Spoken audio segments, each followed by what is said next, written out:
को फॉलो अवश्य करें। धन्यवाद। वीडियो को पूरा देखें और शेयर करें जी। अक्षय तृतीया की कहानी जानने से पहले हम इस तिथि के महत्व के बारे में जानते हैं।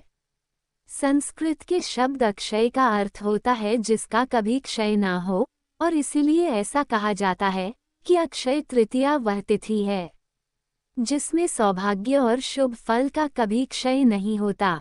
वैशाख मास के शुक्ल पक्ष की तृतीया तिथि को अक्षय तृतीया या आखा तीज कहते हैं। धर्म ग्रंथों के अनुसार इस दिन जो भी शुभ कार्य किए जाते हैं वो अक्षय फलदायी होते हैं। इसे अक्षय तृतीया इसलिए कहा जाता है।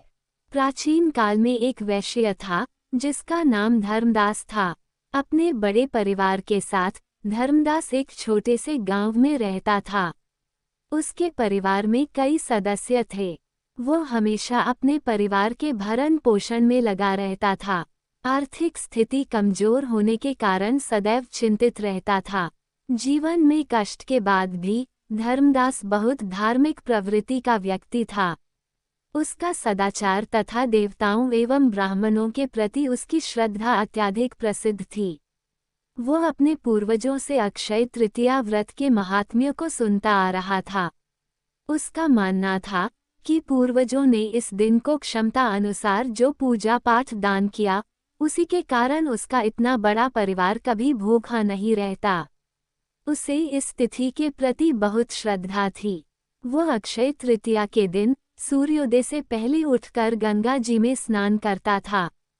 फिर पूर्ण विधि से लक्ष्मी नारायण की पूजा करता और अपने सामर्थ्यानुसार जल से भरे घड़े, पंखे, जौ, सत्तू, चावल, नमक, गेहूं, गुड़, घी, दही, सोना तथा वस्त्र आदि वस्तुएं भगवान लक्ष्मी नारायण के चरणों में चढ़ाता था।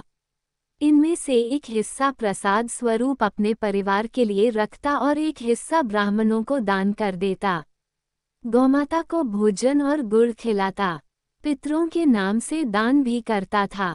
हर वर्ष ये दान देखकर धर्मदास के परिवार वालों को लगता कि धर्मदास कितना धन इस कार्य में व्यर्थ करता है। उसकी पत्नी सहित उसके घरवाले उसे रोकने की कोशिश भी करते और कहते इतना दान करने की क्या आवश्यकता है। फिर भी धर्मदास अपने दान और पुण्य कर्म से विचलित नहीं हुआ। ब्राह्मणों को सदैव दान देता और जब उसे ब्राह्मण नहीं मिलते तब धार्मिक पुस्तकों के अनुसार वो अनाज, गुड़ और भोज्य पदार्थ गौमाता को खिला देता। धार्मिक पुस्तकों के अनुसार गौमाता को ब्राह्मण माना गया है। जब वह बूढ़ा हो गया तो उसे अनेक रोगों ने घेर लिया, तब भी उसने उपवास करके धर्म कर्म और दान पुण्य करना नहीं छोड़ा। अपने कर्मों के पुण्य प्रताप से वैश्य धर्मदास अगले जन्म में कुशावती के राजा हुए। अक्षय तृतीया के दिन किए गए दान पुण्य व पूजन का फल केवल उनके आर्थिक जीवन में ही नहीं अपितु उनके चरित्र पर भी पड़ा। वह अपने अगले जन्म में बहुत धनी एवं प्रतापी राजा तो बने ही, उसके साथ साथ शीलवान, महादानी एवं धर्मवान भी बने। कहते हैं कि उनकी तपस्या, पूजा पाठ और दान से त्रिदेव इतने प्रसन्न थे कि त्रिदेव भी उनका दान के उत्सव में ब्राह्मण का वेश धारण करके उसके महायज्ञ में शामिल होते थे। अपनी श्रद्धा और भक्ति का उन्हें कभी घमंड नहीं हुआ। वह सदैव दान को ही परम मानते। अपने प्रजा के प्रति भी सदैव दान और कल्याण की भावना रखते थे। उनके लिए उनका राजधर्म, प्रजापालक धर्म पहले आता था। महान प्रतापी कुशराज कभी धर्म मार्ग से विचलित नहीं हुए। माना जाता है कि यही राजा आगे के जन्मों में भारत के प्रसिद्ध सम्राट चंद्रगुप्त के रूप में पैदा हुए थे। जैसे भगवान ने धर्मदास पर अपनी कृपा की, वैसे ही जो भी व्यक्ति इस अक्षय तृतीया की कथा का महत्व सुनता है और विधि विधान से पूजा एवं दान आदि करता है, उसे अक्षय पुण्य एवं यश की प्राप्ति होती है। मनुष्य को इस तिथि को हर प्रकार के दान यथासंभव करने चाहिए। देवता, पितृ, ब्राह्मण, गौ सबके नाम से दान करना चाहिए और दान देने के उपरांत प्रसाद ग्रहण करना चाहिए। इस दिन का महत्व।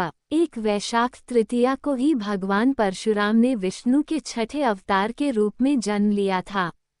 ये दिन परशुराम जयंती के रूप में मनाया जाता है। 2 वेद व्यास जी ने गणेश जी के साथ महाभारत लिखने की शुरुआत इसी दिन की थी। 3 इसी दिन भगवान कृष्ण ने अपने मित्र सुदामा को महल और धन धान्य से परिपूर्ण करके दोस्ती का फर्ज निभाया था। 4 वैशाख तृतीया को महाभारत का युद्ध समाप्त हुआ था। इस दिन से सतयुग और त्रेतायुग का आरंभ माना जाता है। 5 इस दिन गंगा नदी स्वर्ग से उतरकर धरती पर आई थी। इस तिथि गंगा स्नान का विशेष महत्व माना जाता है। 6 रसोई और भोजन की देवी अन्नपूर्णा के जन्मदिवस के तौर पर भी इस दिन को मनाते हैं। 7 ज्योतिष के अनुसार अक्षय तृतीया के दिन सूर्य और चंद्रमा अपनी संपूर्ण उच्च क्षमता के साथ बराबर चमक बिखेरते हैं। 8 उड़ीसा के प्रसिद्ध जगन्नाथ मंदिर की रथ यात्रा के लिए रथ बनाने की शुरुआत इसी दिन की जाती है। 9 वृंदावन में केवल अक्षय तृतीया के दिन ही बांके बिहारी जी के चरण कमल के दर्शन होते हैं। 10 चार धाम की यात्रा के भगवान बद्रीनाथ मंदिर के पट अक्षय तृतीया के दिन से खोले जाते हैं। 11 इस दिन सनातन धर्म में इतनी सारी धार्मिक घटनाएं हुई, इसलिए अक्षय तृतीया का अत्यधिक महत्व है। कहानी के अंत में आपसे निवेदन है कि अगर आपने चैनल को सब्सक्राइब नहीं किया है तो कृपया करके सब्सक्राइब अवश्य करें और शेयर करें ताकि गुणीजन तक कहानी पहुंच सके और श्रवण कर सके। धन्यवाद जी। राम।